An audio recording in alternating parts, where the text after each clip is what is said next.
Hello, welcome to Power Fridays Live. It is May 19th, 2023. I am here on Power Fridays Live.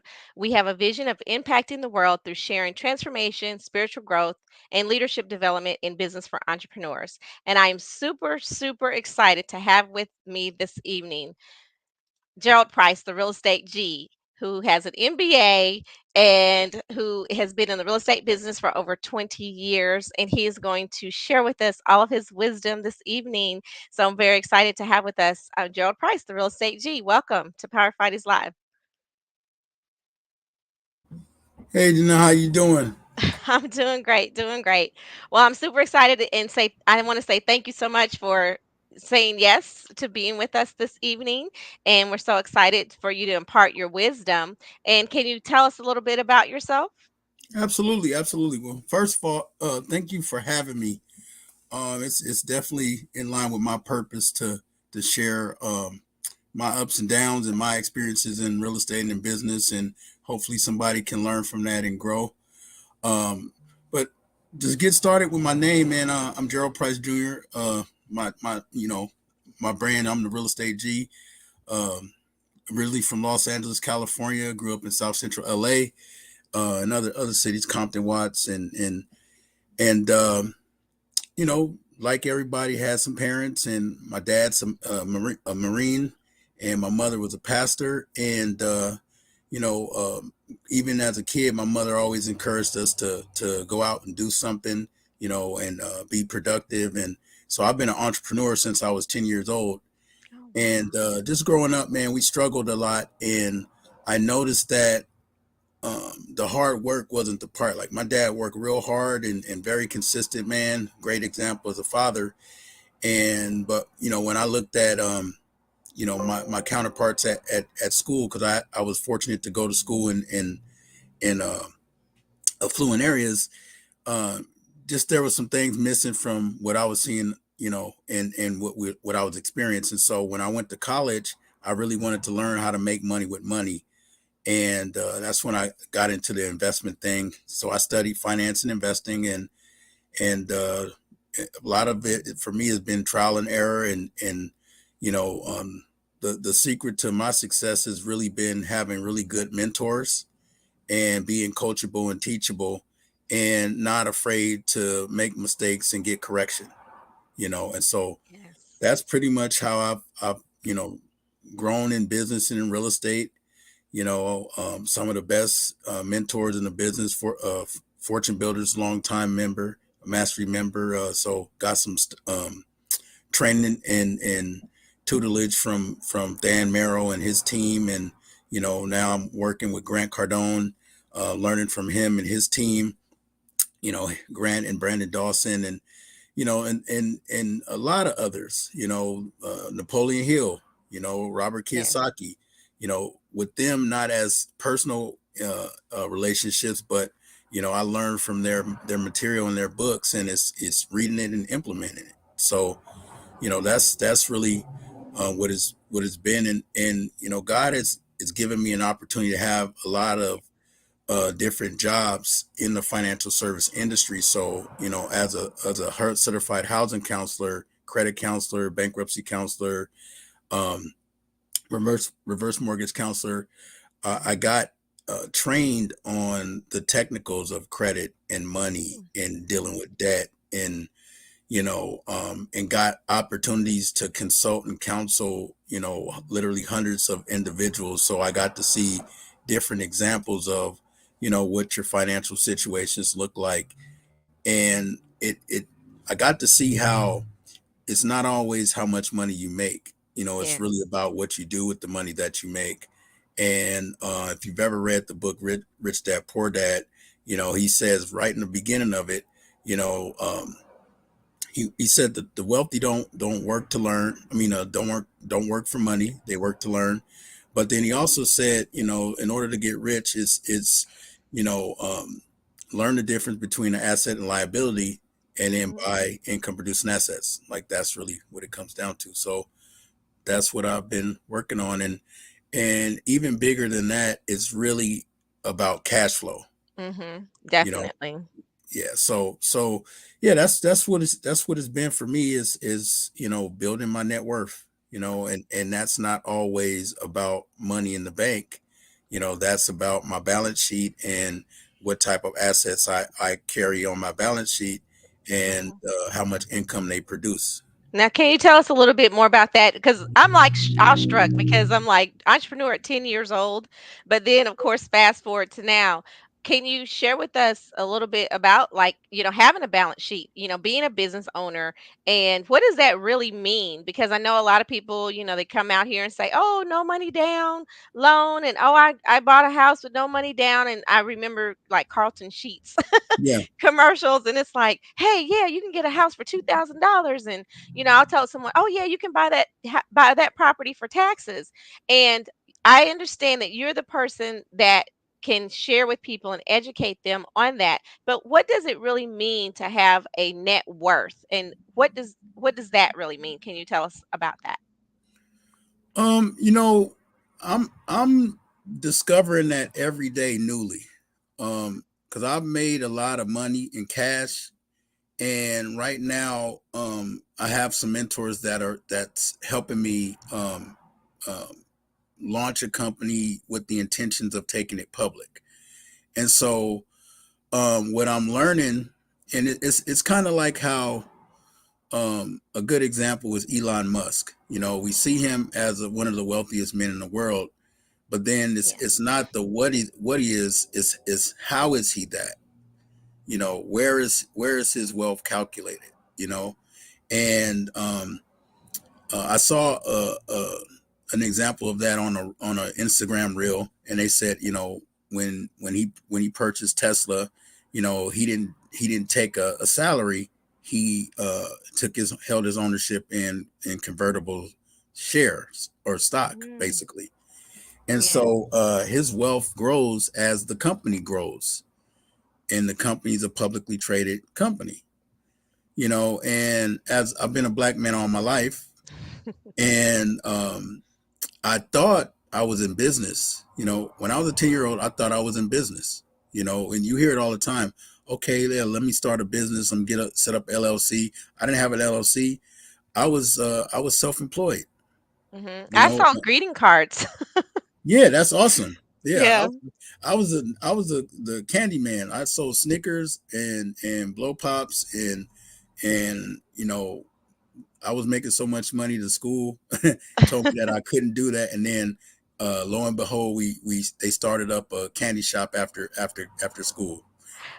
Put me It, out of business and then took over the game. Right? You're right, but that, and that's what Uber did, right? Yeah. And some of these companies, it's like they see someone with a great plan, and you don't have the. I remember, going being in like like downtown St. Louis. I had no car. I took the bus, but I went grocery shopping. Well, there's Mhm. these guys outside, asking me, "Hey, do you need a ride home? You can pay me $10," and that was the hustle.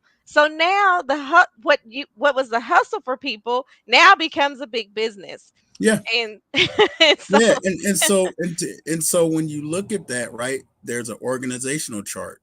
There's executives, there's sales, there's marketing, accounting. They got accounts receivable, accounts, payable. It's all of these things. The marketing and branding. Um, it's all these things that make up a business. You know, but then it's like, okay, I'm starting a business, and it's like, no, you're starting a self-employment ship, uh, right. Yes. and There's and different rungs of this ladder. It's and it's all good. self-employed. Yeah. Yeah, it's all good. Yeah. It's just understanding the distinctions, you know. Mm, So the last couple of years, I've been if so. In addition to Rich Dad Poor Dad, there's a book called The Cash Flow Quadrants. right. And the cash flow quadrants, when I read that book, it just blew my mind because it brought clarity. It laid it out. Employee, self-employed, that's the left side. And then the right side, is business owner and investor. Hmm. And it's funny because the business owner and investor is on the i.e. right side, right? Right side. And so it's not one is better than the other. They all quadrants have a place, but it's understanding the distinctions, and it's also understanding how the tax code relates to the left Yes. side and the right side, how the tax code relates to the employee, the self-employed person, the business owner, and the investor. And you can be all four roles. You can jump between roles. It's levels to it.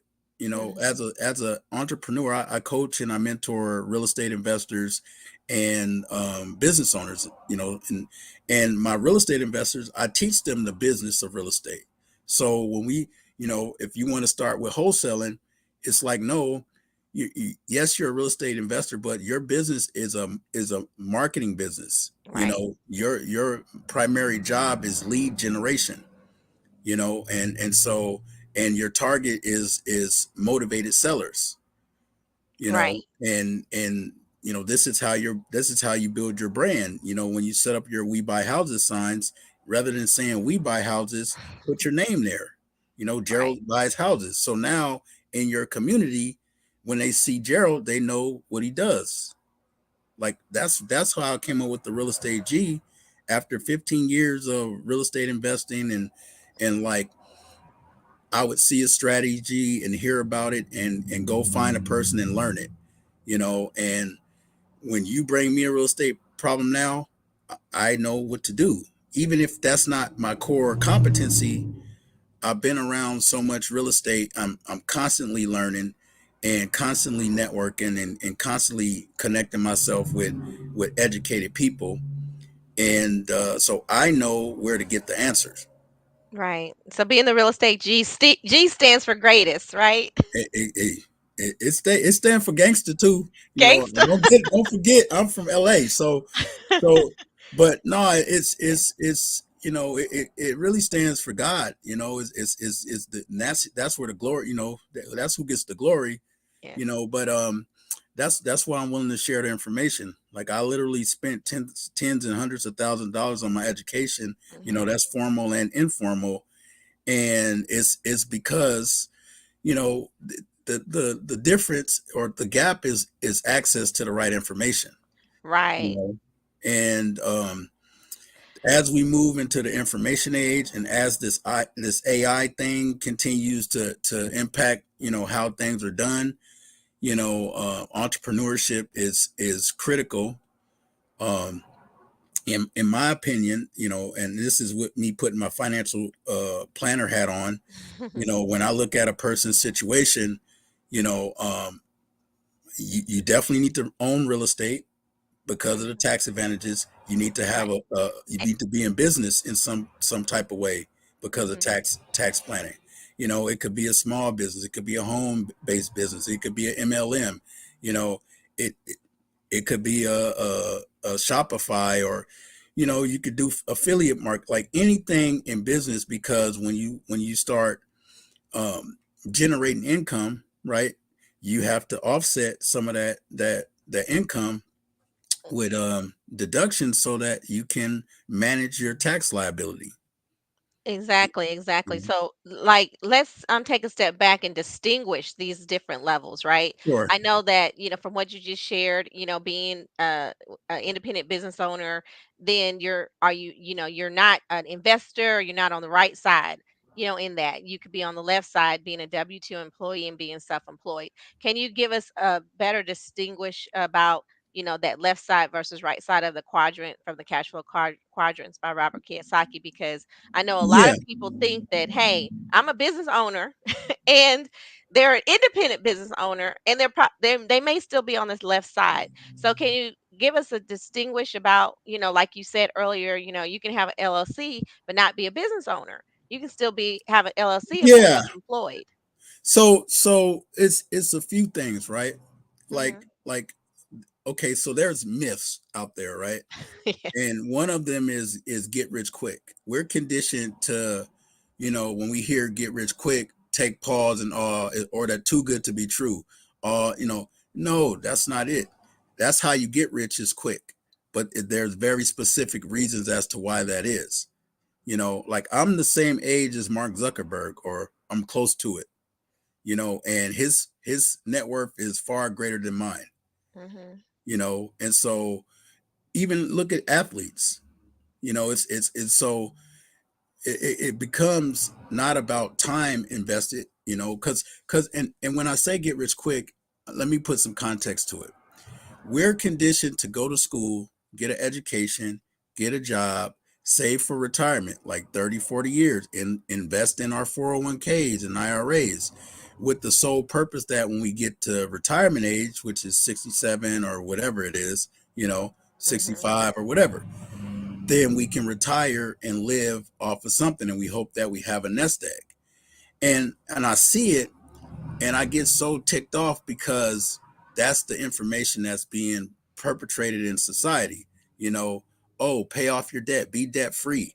It's and some of the best of them. My man Dave Ramsey, Financial Mhm. Peace. I rock with Dave, but when he talks about credit and debt, I don't listen to him because that's a lie. How Right. you leverage debt to build wealth. I have a concept I call debt positive. My goal is not to be debt free, is to be debt positive, which means when I use debt, it's only to increase cash flow or to increase my net worth, my equity position.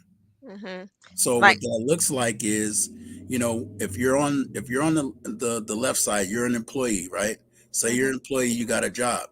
There's nothing wrong with a job. We have these acronyms, job is just over broke. No, job is just the beginning, because we playing a financial game, and to start that game, you need income. When you start Monopoly, they give you, what is it, 1,500, 2,000, and then every time you pass go, you collect 200. So you got income. Exactly. Now, how you win the game is what you do with that income, and you're investing for cash flow. So you're buying assets that when people utilize them, they pay you money, Exactly. So you know. you And you the game, I've been playing that game since I was a little kid, and I'm a beast at it. But I didn't understand the levels of it until I got, actual just different type of understanding, you know. And Mhm. there and it's funny because and this is a real estate relation. So when I play the game, how I win a lot of times is I buy on that first block coming out, and that's the hood. And the cost That's of the cheap. properties is, Yeah. yes, the cost of properties is cheap, and it's easy to build hotels there, and if you land on a hotel in the hood, it's not going to break your bank, but it is going to make a dent, Mhm. you know and then when you go to the next one, that's like, so this is how I break down buying apartment buildings, right? Because you got different classes of assets, and Mhm. I ramble sometimes. And the reason for that is I'm flowing, but it's Yeah. also to expose you to different things, because you know you're not gonna watch a YouTube video and learn everything you need to learn, or see an interview and learn everything you need to learn. You know, but the goal is to be exposed to things you didn't know before, Exactly. and then now that you've been exposed, you can then deep dive into the information and get a better understanding. So my goal is really just to expose you to the secret of accomplishing wealth and building wealth. Yes. And when I say it's there is a concept of get rich quick, that's not saying it's not going to require work. Yes. Yes. That's not saying it's not going to require risk. Right. They you didn't know say that you don't know about the how many phone calls you make a day to right. acquire the assets that you need to require. Right. People don't see what's going on in the background. They just see the result. But Right. like you said, your education, your sleepless nights, and all of that, going to look for properties, the gas, the time, the energy. They don't see that. They just hear the glorified, oh yeah, hey, yeah, I'm 6'7" income, 6'7", Yeah. I've They got don't. They I don't get it. see. Yeah. Overnight success, man, is 10 years in the making, and behind the scenes for most Exactly. people. And It's that. Yeah. Exactly. And all of the when you mentioned the athletes earlier, all of those ball players started playing ball that wasn't in high school. Right. They started playing ball when they were like in elementary school, Yep. and then they put in the work for what 10, 15 years, and then they get to Find it. get the Yep. acknowledgement. You got to go to Yep. college, you sign that contract. But all of those years people forget. It's like how many drills did they have to run? How much practice did they have? How much weight did they have to lift? And so that's all of being in business and how business works and what Yeah. happens I behind the played scenes. sports. I played sports in high school, and we would go to school at like 6 in the morning. Like get up at 6 in the morning, get there, and we wouldn't get home to like after like 8, 9 o'clock. Wow. Yeah. We get out of practice around 7. And get out of school at like 4. It was crazy. We leave when it's dark and get home when it's dark. Yeah. You know, and for me, I'm a decent athlete. I wasn't ever. I probably could have went pro if I put my mind to it, but that I wasn't willing to commit. When I looked at what was required to accomplish that goal, I knew that I wasn't willing to commit that Mm. sacrifice because I'm a more of an intellectual, so I knew that I could win with my brain. That was my strategy, Yeah. and yeah, I'll share a story. So one of my first businesses was a landscaping business, right? Mhm. And how I got into that is my parents paid a guy to mow our lawn. And one day I walk out and I say, Bill, um, would you mind teaching me how to be a landscaper? So when you come, I'm gonna do the work. My parents will still pay you, but I'll do the work if you teach me. Oh And he was wow. like, sure. So every day, every couple of weeks, every other week he would come by, pull up, I go get the lawnmower off the truck, come do it. And he just showed me, give me some direction or whatever. And then what happened is my mother, and this is what a good woman looks like, right? So she sees what's going on, and so I'm around 16 now, and so she buys me a El Camino, which is kind of like a truck, Mhm. right? And then she also gets me a lawnmower, and so I'm working. By that time, I'm working with Bill, and I'm doing our lawn, but then it's like, hey man, I got some other stuff I could use your help. You wanna work with me or work for me essentially. So I'm Oh like, wow. yeah. So I started working with Bill. And then what happened was when my mom got me the truck and the lawnmower, Bill said, well, look, I got some accounts that, is more than I can handle.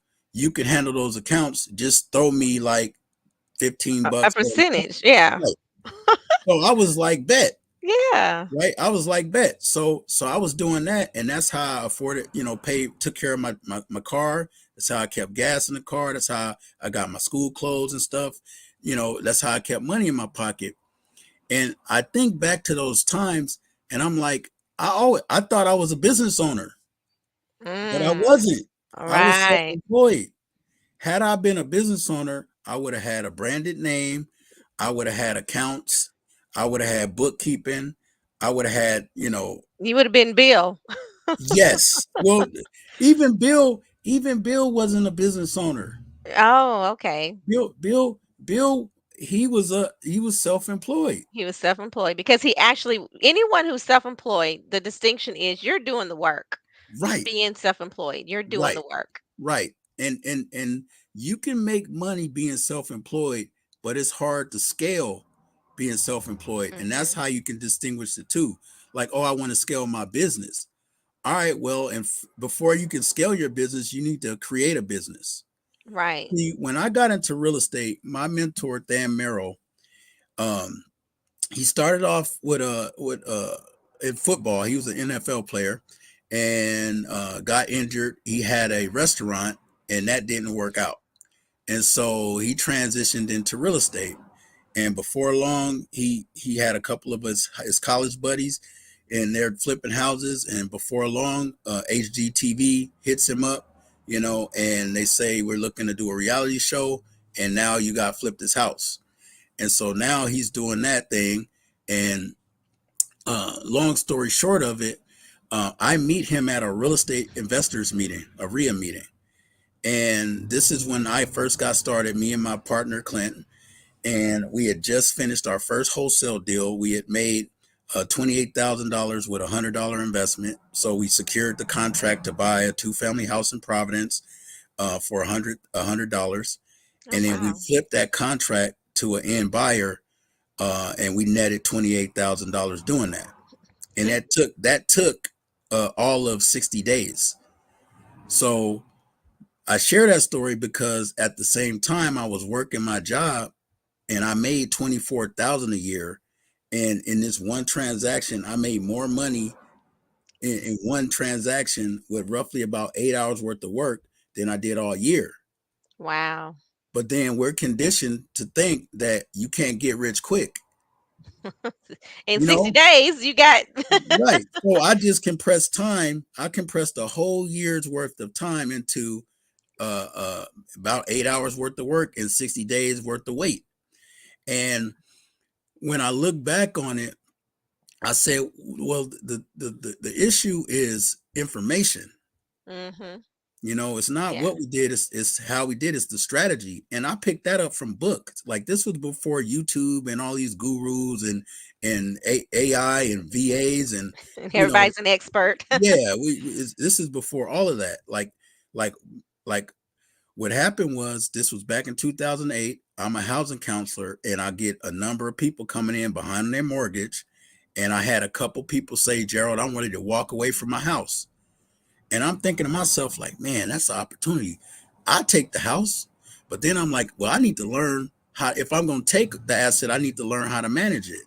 Ah, I need to yes. learn what to do with it. So I picked up a book, How to Invest in Real Estate with Little to No Cash or Credit, because that was my situation. Oh, And in wow. the book, it's talked about the strategy. So the reason Yeah. why, excuse my background, the Yeah, and reason why, everybody and anyone can get that book at Amazon today? I don't know, I haven't looked at that book in 20 Yeah. years. Oh, okay. Got it. And the information is consistent. What's in that book is consistent with what you find today, but there's multiple variations of it through the authors, right, that are out now. Like Right. anybody's talking wholesaling, they're talking fundamentally the same thing. They're just talking about their style of approach of wholesaling. So, You know, so I want to ask, since you were doing the counseling, since there were so many people, what do you think was what was lacking for those people who you were counseling when they just said, "Hey, because you buy a house, for the long hauls, like 15-year mortgage, 30-year mortgage, and hey, I want to grow into this and grow old and all of that, right?"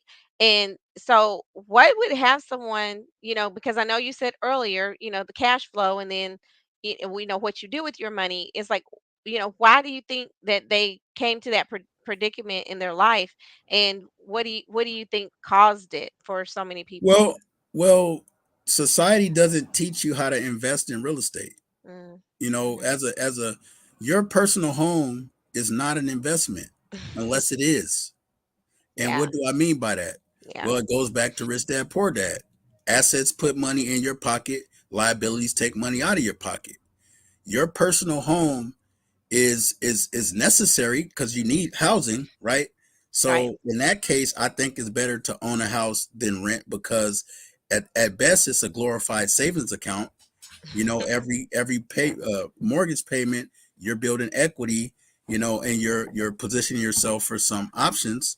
But however, when you go into it thinking it's an investment and not treating it like an investment, that's where you make the mistake. And so right. these people bought too much house because as an investor, we know how to identify an asset, we know how to structure it, we know how to derive the value out of it, and and simply put, you don't overpay for it, Ah, yes, you know.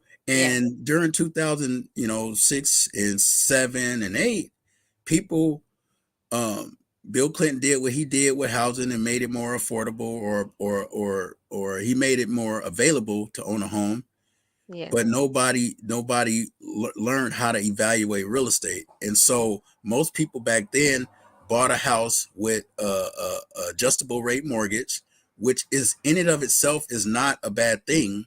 In Mhm. fact, most investors use adjustable rate mortgages because they're not meant for 30 years. they're meant to cash flow the property for a short period of time because Ah. they're interest only, Oh, right? okay. And so, but the product was used incorrectly, and it was sold based on the premise of you buy the house now, the rate's low, and then in a couple of years you refinance into a more fixed rate. Right. Yeah, I remember this one guy I went out on a date with. He's like, "Oh yeah, my mortgage is like 1,500 a month." And it was a big house and I was just like, "How?" He's like, "Oh, I'm paying interest only." I said, "Why would you do that?"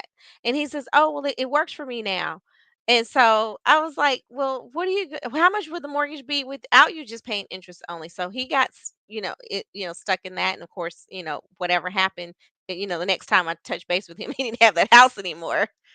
Yeah, because he had a long term goal with a short term plan, Mhm. and didn't understand how to make that transition. And so for me, it's not the mortgage people that were wrong. It's the consumer didn't. The It's buyer education, beware. They didn't right. know, and the people selling the product didn't know. They didn't Ah, know what they were selling. They were selling home ownership, right. and for that they did their job because these people got the homes. Yes, they and did. be and They then this is qualified.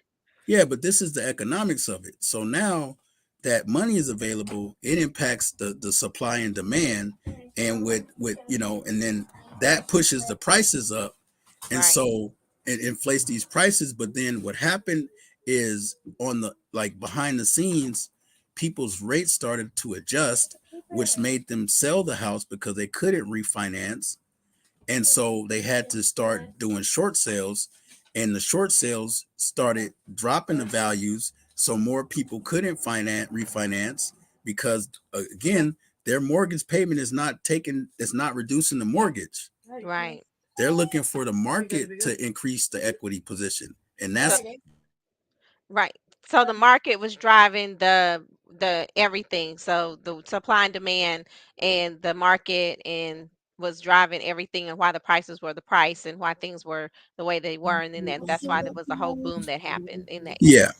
But that's what would happen. That's what was happening in the streets. Right.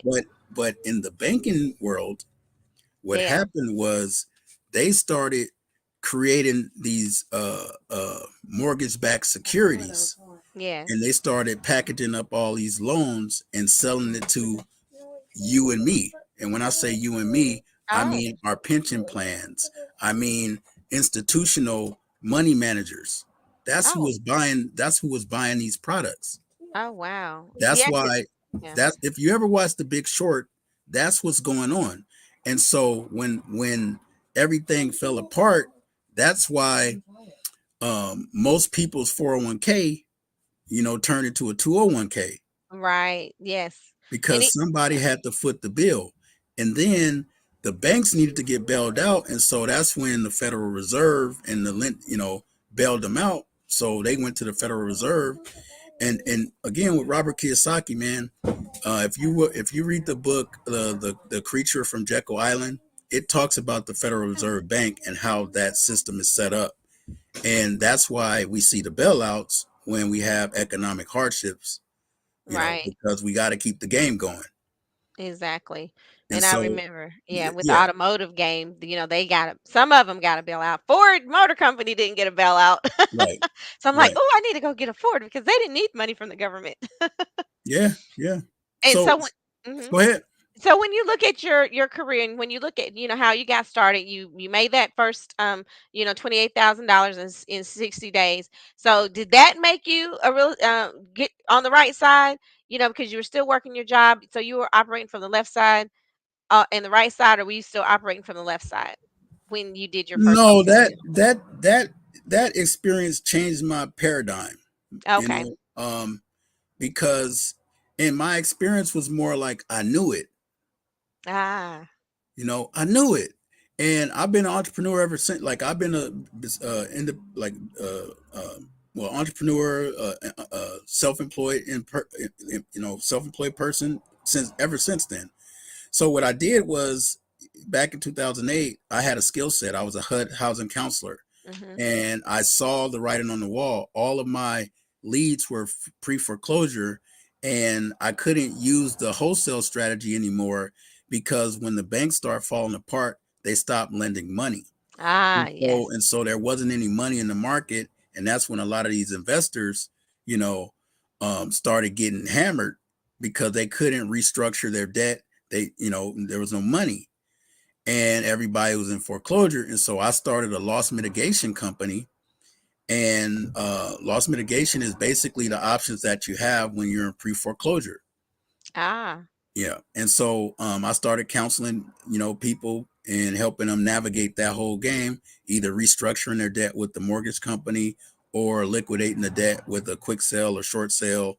And that's when I learned a lot of creative acquisition strategies during that time because I had a lot of people ready to walk away from their house.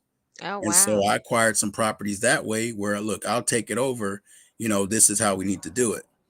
And that's where I got familiar with subject to and learned that strategy. And I flew out to Michigan actually to study with this lady, Wendy Patton. She Mm. was a expert in or is an expert in the lease options and met Joe McCall there. He's a creative deal structurer as well in real estate. And so that's what I do is when I hear about a strategy, now I'm aware. Now I want to see who's actually doing it, and I go and work with them. Hire them. There's a concept called novation, Hmm. and it's a variation of wholesaling. It's kind of new to the scene, but it's not a new concept. It's a very, a lot of these things are old things. They're just not publicized. Right. And the So, laws are in place and we don't read the law book. We're not an attorney. So how do right, we know? right. And Yeah. so, this novation concept, there's this gentleman named Eric Brewer, Mhm. and I was actually on the phone with one of his guys today. I'm gonna be basically hiring him well, joining his program, getting his coaching, and looking to create a relationship. $7,500 investment, and I'm happy to pay it. Mhm. And the reason why is because uh, I've actually done novations, but I didn't call it that. I just was intuitive, and I structured the deal because I'm creative and out of the box thinking. Mhm. And when he described it, I'm like, oh, I did that before, but I kind of figured it out, and he has a system of how he does it consistently, and that Ah. was the gap. That's Mhm. what makes you a business owner. That's the secret to making the transition from self-employed to business owner is when you have a system that that um, allows you to be consistent in the duplication of your efforts. Exactly. That's the secret sauce. And the other thing I'll say about business is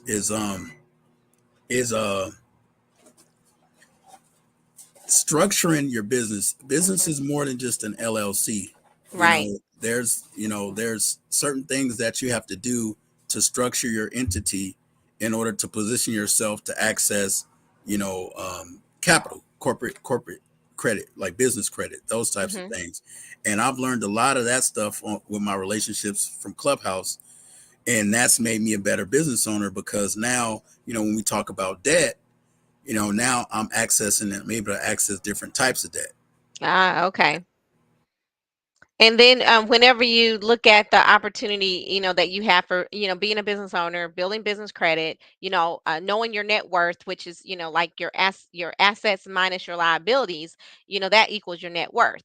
And knowing that when people, look at their balance sheet, your personal, life balance sheet, and you mentioned earlier financial, planner, and it's just really amazing when like, hey, this is how much money that comes in, this is how much money that goes out, and then whether or not you have more money, more month than money, or that you've actually created a plan with your capital, which is your income, to actually make it work for you.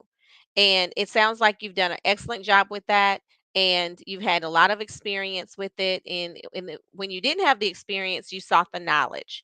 And so I just want to say, acknowledge you for that, because it's like financial literacy is not taught in schools in a lot of different states. I know the state I Yeah. grew up in, we had either accounting class or a bookkeeping class, and to choose from to graduate.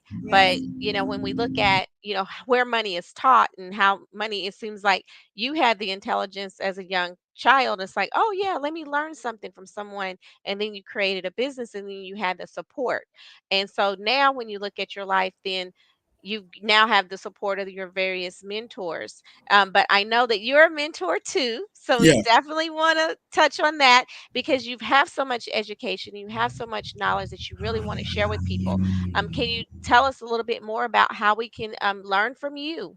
And get in touch with you about saying, hey, I have a house, or I saw this house and it looked abandoned, or whatever it is. How can anyone like say, hey, yeah, I want to dip my toe in that pond and become a real estate investor? How can we learn more about that from you? Yeah, so I have a simple course that I put together, and the goal was really to um,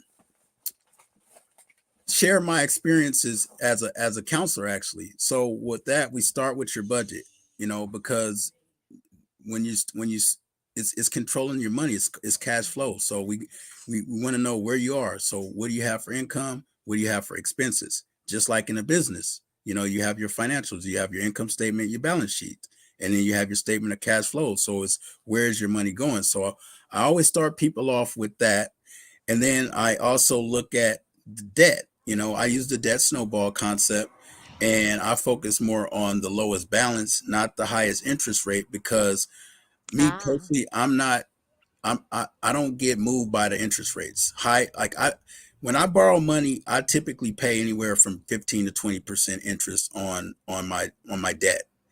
But I tend to make 15 to 20,000 or 30,000 in profit from leveraging this debt. So it's all relative. You just account for it and you build it into the deal.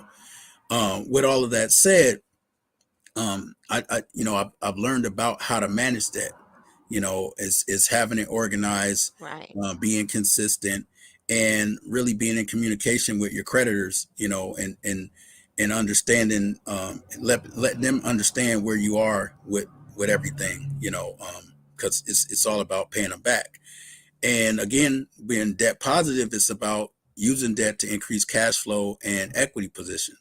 And Mm-hmm. so with all of that said, we go over the debt snowball so you can start getting comfortable with debt and how to manage it, how to effectively reduce it, those types of things.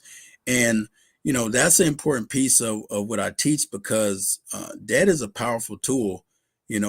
Think about it. If you're a veteran, and you want to go buy a home, they have programs that allow you to purchase properties with literally no money out of pocket or little to no money down, right? Mm-hmm. So it's a 200, $300,000 quote unquote asset, and the bank is lending you money, but nobody has really ever taught you how to manage those obligations, you Mm. know, Yes. and so understanding how to manage debt and leverage debt is important. We get into again, setting up your structure the proper way. We get into estate planning, um, because in addition to um, as you build wealth, you want to do it inside of a trust. When we Mm-hmm. in our community, we talk about wills all the time. Yeah. Was there a will? Was there a will? And the more I studied estate planning, the more, because I was a senior advisor. I dealt with seniors. I talked to them about Medicare.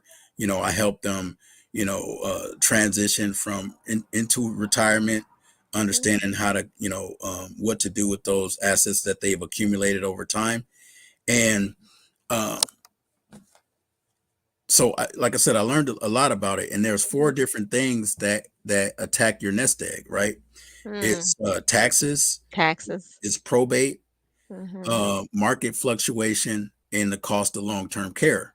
And so, Mm. as a financial planner or financial advisor, um, those are the four things that I'm accounting for. And when it comes to probate, that's where the trust structure and insurance, they both avoid. Those are tools that avoid probate. Yes. And so, a lot of the issue though is a lot of Yeah. attorneys or accountants, they don't advise people to set up those types of structures. They say Right. wait until you have assets, then do it. And I'm Right. saying lay the foundation. You don't build the house walls first. You know, you True. know, lay the foundation, establish a trust, and then as you acquire assets, you acquire those assets in trust. And that's when you hear the control every own nothing, control everything. These are concepts that the wealthy use. But then the other thing is we need to understand how these things work, and that's Mhm. that's what we don't understand. So I start touching on that. I expose you to those types of concepts and ideas, because as you build wealth, and this is the way to close the wealth gap. The reason Mhm. why there is a wealth gap in the Black community is because even when we do have assets, those assets don't transfer to the next generation. Right. And if they do, the next generation doesn't have the understanding or knowledge to manage it, because wealth is managed. Right. You know, like Right. high net worth individuals, they have what we call family offices. And a family office is not the office in your house. It, you know, a Right. family office is a group of advisors that you employ to help you manage and increase your wealth. Right. You I, know, I actually worked for a couple of private corporations yes, who had a entity within their corporation to take care of their family name yes. to keep That it going for see, years on end. Yes. that's intention. Yes. And inside of that, there's a concept called private equity. Mhm. One of the richest black men in America, Robert Smith, Yes. how he got there is through private equity. He has a fund. Oh That's wow. a high level of fundraising. And private equity is basically when you set up an entity to do business, you create this asset that um, you create an asset, and you create, you know uh, Mhm. how do I want to explain this? So when you create the asset, you establish um, equity in it, you Mhm. establish shares. Right. And then how you raise capital for the businesses, you can share those, you can sell those shares to Mhm. fund the business. Right. And if you don't do it on the public market like the stock market, then you do it in private, so it's privately held companies, that i.e. private equity. Right. So when I started borrowing money for real estate, I would use promissory notes and I would take loans. And when you take a loan, that's called debt. Mhm. So it's debt funding. And loan is simple. It's a term, it's an interest rate. Sometimes you have collateral, sometimes you don't. But it's a straightforward contract. Lend me 10,000 a day. I'll pay you 12,000 in tomorrow, right? Mhm. Or 60 days, or whatever the term. Take that money, you put it to work, you do what you got to do, you pay it back. That's the debt. That's like a credit card. You know, Right. they have terms, you pay it. Equity is different. With equity investors, they take on some of the risk. Hmm. Okay. So when I raise money on a deal as a partner, and I say, hey, we're gonna go and do this flip, I'm putting up 50 grand, you put up 50 grand. We own the property, the business together, the entity that's buying the property together. You have Mhm. 50% equity, I have 50% equity. You're also saying you have 50% liability, I have 50% liability. Like, where and in some cases it's 100%, like depending on the situation. Okay. And so when I understood that, uh when I got that contract on that Mhm. first property and I secured it with $100, I had what's called an equitable interest in that property. So I Mm. didn't own. This is how wholesaling works. By the way, I didn't own the property. I own the rights to buy the property at a certain price. Mm. And so when I found an end buyer, I sold my rights to own to buy that property at that price for a different price. And Hmm. that's how I made the money. But what I also understood and I came to grown to understand is when I secured the contract, I had an equitable interest, and I could also sell off some of my equitable interests. And now, rather than wholesale it, I can actually joint venture with my equity partner, Mhm. and I can retain a certain percentage of the value of the deal. So I would start making more money because Mhm. rather than wholesaling and getting paid off and selling it, I would partner, retain some of the equity, and then just do the deal. Oh, okay. You see what I'm saying? So on Yes. a wholesale, maybe I can make 5 to 10,000, but on a JV, maybe I can make 30 to 40,000. It just Right. takes me longer. Well, thank you so much for your insight on that. You guys got a freebie tonight Yeah, from Gerald Price, yeah, the real estate G. yeah. Log into his website, go fill out the form. He has a consultation that he can do with you, and just schedule it and get on his calendar. He's invested in real estate in other countries, and I know a lot of you guys are probably wanting to be expats. I'm like, can you help a person out if they just want to leave the country, leave the United States and go live somewhere else abroad? Oh yeah, Gerald, yeah. okay. I got so again, it's all relationships. It's all Yes. relationships, and I definitely go to Bird Dog Education. Set up the one-on-one. With that, we what we do is a game plan. I figure out what you're trying to do, what your goals are, and then I help build a plan because it's specific to you. My course is $997. The one-on-one is $97. With the course, that's for people that really want to just get into real estate and start that business, and I help you set that up. And with that, we meet, we have group calls, we have a lot of one-on-ones. I actually get on the phone with your leads if needed, to help Yes. structure it, because I like to teach you about it, then I like to demonstrate it, and then I like to watch you do it and critique it. That's how I learn. So that's how I teach. And for me, I don't have all the big price points on my coaching. Not that there's something wrong with it. I just this is what I do. So if you had 20 grand and you wanted to get into real estate, I would say pick up my course, put the 20 grand in escrow, Mhm. and let's find Yeah. a deal so you can invest it the right way. And Right. versus pay somebody the 20 grand. And mind you, I paid those 20,000, 40,000, 50,000 for coaching, and it's worth it. But I'm also intentional when I make those investments because I know what I'm paying for. I'm paying for relationships. I'm paying for high level knowledge, and sometimes it's just like with this $7,500 for this Novation thing. I'm paying because he did all the work. He has all the legal documents ready to go. He has a system, so that's what I'm paying Right. for. But Exactly. I'm clear on it. And a lot of times what happens is we have an idea of what we want to do, and we see Mhm. somebody doing it, but we're not clear when we make that investment. Right. And so you Exactly. don't get what you don't get what you're looking for, and you think it's their fault, and it's not. It's your fault because you weren't intentional with your investment and your purchase. So, with that, my structure is set up because I want to see you succeed. This information was God has put me in the right places, and so I don't want to create. I don't want the cost to create a roadblock to get to it, but I also can't give it away for free because then you don't value it. So with that, I appreciate the platform and the time, and I hope we help somebody. Yes, me I too. know we help somebody. I know we help somebody. Right. I Yeah. know the many people that will listen to this, and I know that they'll be in touch with you.